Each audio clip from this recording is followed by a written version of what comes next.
Ms. Kirkpatrick. Thank you, Madam Chairwoman. My question is for all of the panelists. I have strong concerns about the potential reach of the Clean Water Restoration Act, and I want to know your opinions. Do you think our current practice sufficiently protects our nation's water interests, or is there a role for expanded jurisdiction if it stops short of removing navigable waters from the definition?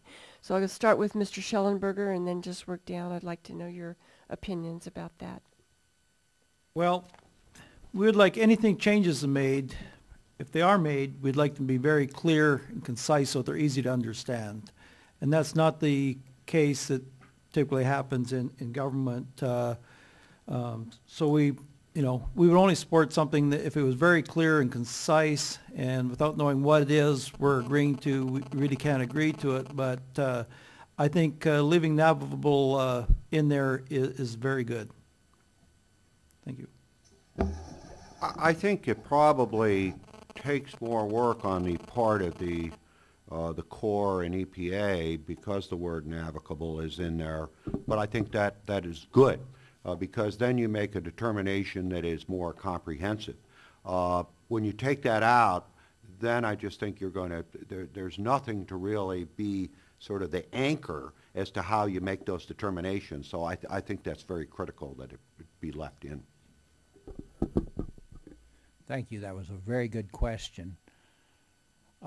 Bureaucrats over time expand the original intent of legislation.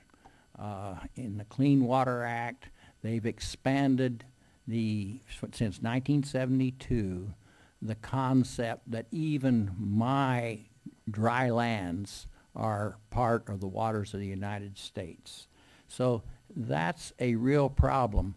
Why can't the Corps of Engineers, if they think there's a problem, identify the problem and work with a landowner about the problem, come to a agreement and for what might be done in a specific spot in a particular state, and then with the help perhaps of grants, fund money to solve that particular problem, in contrast to throwing a net across the whole of the United States and regulate as contemplated by the expansion of the Act.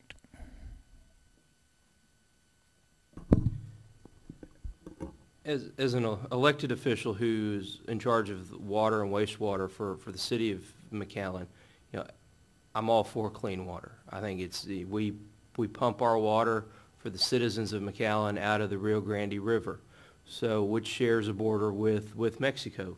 So I want to make sure that the water that we're pumping out of that river is as clean as possible, and so not only reduces the costs of purifying the water for the citizens, but also just ensures their safety and that they're getting a good product. So I think it's very important that the word navigable be left in the current rule as it is, and that all should not be used to replace it. I think it'd be very important for Congress to encourage and oversee the administrative rulemaking with the EPA and the Corps of Engineers jointly, as was recommended by the Supreme Court in the Rapanos case, in order to try and get more clarity and consistency for all people. Thank you. I think there's logic for the federal government to have oversight on navigable waters, and of course, as we all know, in 1972 when the Clean Water Act was written, that's what it said. The courts have taken some liberties, as we know, and they've been mentioned here today, in expanding that. I believe, and it's just an opinion, but I think the intent, if we go back to 72, was navigable waters. And so it is a concern to see some of the things that have occurred, but I think there is no logic removing the word navigable and giving the federal government jurisdiction over every drop of water, theoretically, that exists, including little puddles that develop after a rain. We all, I know you all hear all kinds of horror stories about the overreach of the Corps and the EPA, and we certainly hear them and live them every day. And I agree with Mr. Pebley. I think it's very important for you all to make sure that your intent is very present in rulemaking. And you know, I know that sometimes you all get frustrated by the overreach of the government bureaucracy and going beyond what your intent is, but this is a clear case where we really need to have a clear intent, and we need to keep the word navigable. Time is Thank you. expired. Thank you.